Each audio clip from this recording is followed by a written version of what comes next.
కళ్యాణ్ పై AP CM Jagan చేసిన వ్యాఖ్యలపై ఆ పార్టీ నేతలు ఘాటుగా స్పందించారు. కర్ణాటకలో అధికార పక్షం ఏ విధంగా ఓటమి చెందిందో అదే తరహాలో ఏపీలోనూ ఓటమి తప్పదన్న భయంతో జగన్ పవన్ కళ్యాణ్ పై వ్యాఖ్యలు చేస్తున్నారని విశాఖలో ఆ పార్టీ నేత తాతారావు మండిపడ్డారు. చివరికి పవన్ కళ్యాణ్ కొనుగోలు చేసిన సంస్థలపై కూడా ఆ స్థలంపై కూడా తప్పుడు ప్రచారాలు చేయిస్తున్నారని, రానివి వస్తాయని చెప్పి లబ్ధి పొందే సంస్కృతి వైసీపీకే సాధ్యమని దేవ చేశారు. మీ సాక్షి ఆర్ మీ పత్రిక కానీ మీ జిల్లా నిజాంపట్నంలో సీఎం జగన్మోహన్ రెడ్డి ఏకపాత్రాభినయంతో గొంతు చించుకొని ఫ్రస్ట్రేషన్లో మాట్లాడుతున్నారు. దాంట్లో రాక్షసత్వం లేదా అపరిచితుడిని బయట పెట్టారు తప్ప అతను ప్రజల తాలూకా సంక్షేమం పైన కానీ రాష్ట్ర అభివృద్ధి పైన కానీ మాట్లాడటం మానేశారు.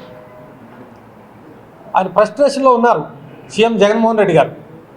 కర్ణాటకలో ఎంత ఘోరంగా అక్కడ ప్రతిపక్షం అధికార పక్షం ఓడిపోయిందో, రేపు రాబోయే ఆంధ్రప్రదేశ్ ఎన్నికల్లో జగన్మోహన్ రెడ్డి వైసీపీ పార్టీ అంతకంటే ఎక్కువ ఘోరంతో ఓడిపోతున్న భయంతో ఫ్రస్ట్రేషన్లో ఉండి పవన్ కళ్యాణ్ గారి పైన అవాకులు కారుకోతలు కూస్తూ ఉన్నారు.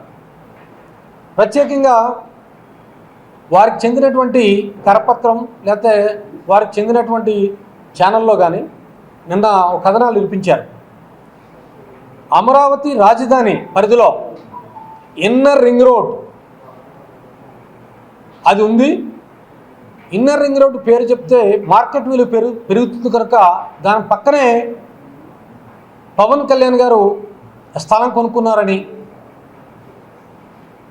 అసలు ఇన్నర్ రింగ్ రోడ్ అనేటువంటిది అమరావతి రాజధాని పరిధిలో ఇప్పటికీ నోటిఫికేషనే లేదు, ప్రకటనే లేదు.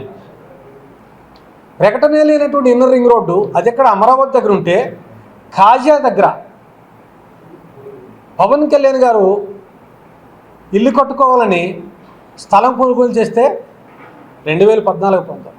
దాన్ని ఆ ఛానల్లో కానీ ఆ పత్రికల్లో కానీ జగన్మోహన్ రెడ్డి రాయిస్తారు.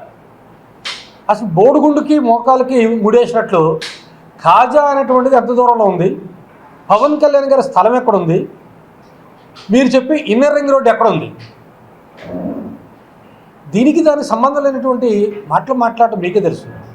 వాస్తవానికి రింగ్ రోడ్డు ఇన్నర్ రింగ్ రోడ్లు అని పేరు చెప్పి దాని పక్కన విలువ పెంచుకోవడం మీకు బాగా తెలుసు. మీ నాన్నగారికి మీకు స్వర్గీయ రాజశేఖర రెడ్డి గారికి హైదరాబాద్లో ఔటర్ రింగ్ రోడ్ పేరు చెప్పి అందరినీ తన మనుషుల చోట కొనిపించి జగన్మోహన్ రెడ్డి గారు లబ్ధి పొందేటట్లు చేసుకున్నారు. అది మీకు తెలుసు. అవి ప్యాకేజీలు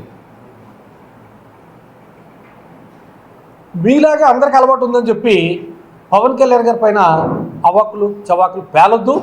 కాజా దగ్గర కొనుక్కున్నటువంటి స్థలం ఇల్లు కట్టుకునే దానికి దీనికి సంబంధం లేదని చెప్పి జనసేన పార్టీ ఖండిస్తూ ఉంది.